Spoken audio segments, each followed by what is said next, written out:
And then he would repeat to me over and over, and the last card, the last card, the last card would be the extraterrestrial threat. Well, at the time, I kind of laughed when he said asteroids, and when he said extraterrestrials, I knew I wasn't going to deal with that subject. And now we hear on the news just today, this week, that they've slid in another enemy. Only this time we're going to protect our satellites. In other words, we have to have some reason to spend these trillions, to waste these dollars on a space-based weapon system, and they're all lies. This is a system, he told me, that would never protect anyone. Even back then, he talked about suitcase bombs. He talked about chemical, viral, bacterial, biological warfare, that these space-based weapons would never protect us against. And then he told me that, in fact, if you travel around the world, which I did after he died in 1977, I met with people in over 100 countries who were friends. They didn't want to build space-based weapons. I became a space and missile defense consultant, and I worked with people around the world. I became an advisor to the People's Republic of China. They don't want to build a space-based weapon system, and he told me back then that they didn't. He said, go to Russia. They're considered to be the enemy. I got on a plane by myself. When I got to Russia, I had a list of people that I had read out of the newspaper. Chernenko was in office then. He was the only one I didn't get a chance to meet. They introduced me to everyone when I got there. And when I got back, I said, oh my Lord, this man is telling the truth. There is no threat. And I've been waiting until this day for 27 years, and I'm expecting the spin to happen, because he also explained to me that as a military strategist, as a person who worked on the MX missile, which I did later, he said, you will find that there is going to be a spin to find some enemy against whom we have to build space-based weapons. And now we should expect the spin, because he said part of the formula for the intelligence community is if they might have a weapon, then we have to consider that they do have these weapons. So now they do have these weapons, so now we have to build these weapon systems. And that's the formula, except that it's all based on a lie. And we have witnesses here today that have shown you that these extraterrestrial beings, that these craft that have come here are now not UFOs, they're identified flying objects, and we know that they have beings in them. And we have witnesses here who have told you that they can shut down our missile silos, they can stop a rocket going into space that's a test. We have witnesses here who have worked in the classified departments, who have the courage to come forward here to support what Wernher von Braun told me back in 1974 to 77. And I will testify before the Congress that when I founded the Institute for Security and Cooperation in Outer Space, which I shut down a few years ago because I didn't believe we had a chance with this huge, integrated around the world, complex weapon system, that we had any chance at all of transforming that war industry into a space industry that could provide benefits, like Dr. Greer has said, of global warming. We can end that situation of that problem. We can end the energy crisis. We can build now non-polluting technologies. Wernher von Braun used to tell me that we could have cars back then that drove around off the ground. He described this to me on beams so that we have no pollution on this planet.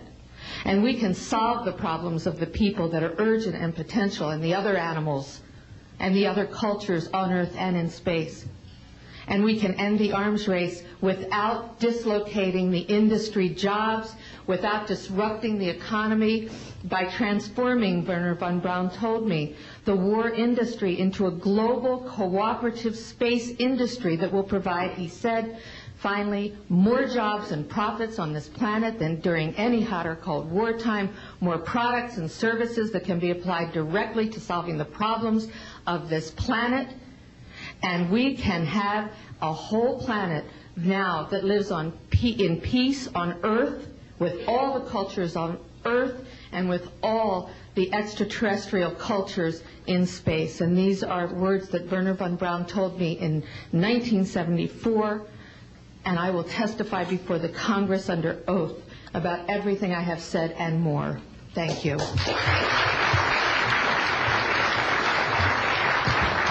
Thank you very much. I'd like to thank each of the witnesses and for your patience. We're running about 50 minutes late, and I do apologize for that. I want to emphasize that all of these witnesses each could speak for probably anywhere from 2 to 5 hours about what they have witnessed. We were trying to give you a snapshot.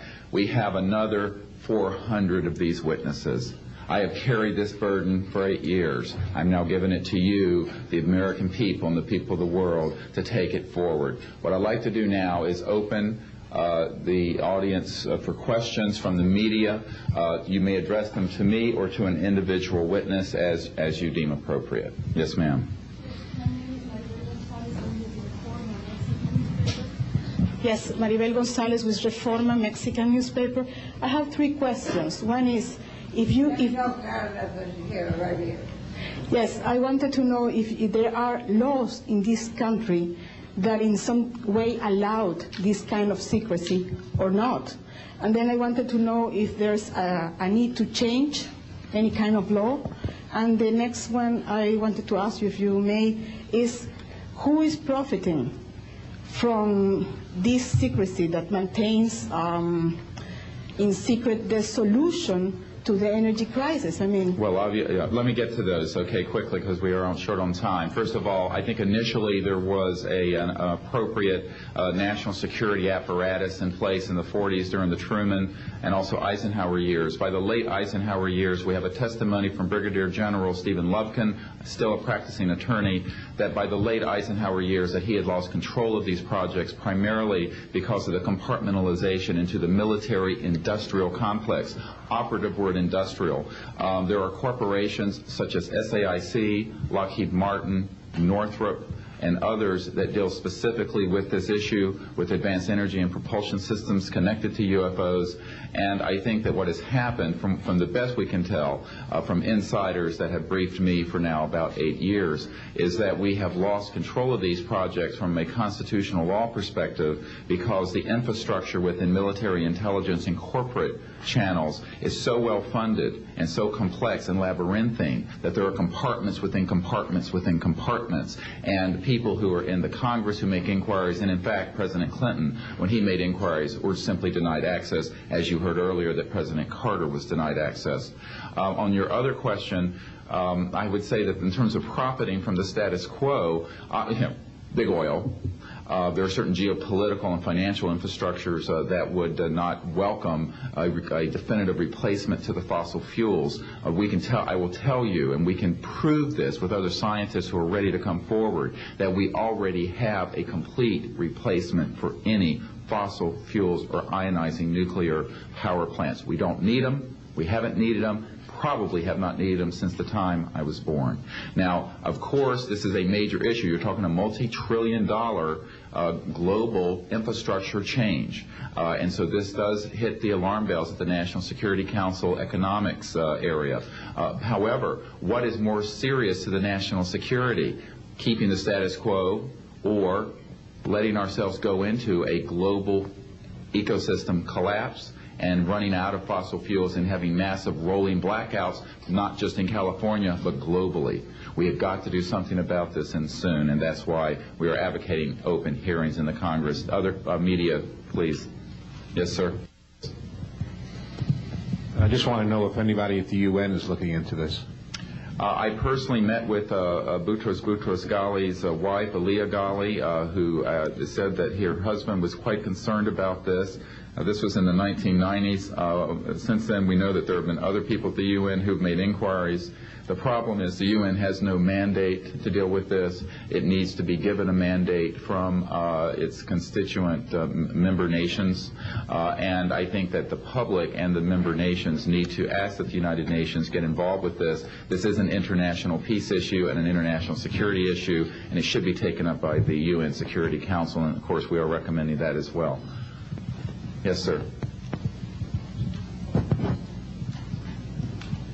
So I think my question is actually to Clifford Stone. You said that you had seen aliens on a craft that had crashed. I wondered if you could describe what they looked like. I could, but it would probably take a whole lot of time. The reason I state that, when I got out in 1989, we had cataloged 57 different species. You have individuals that look very much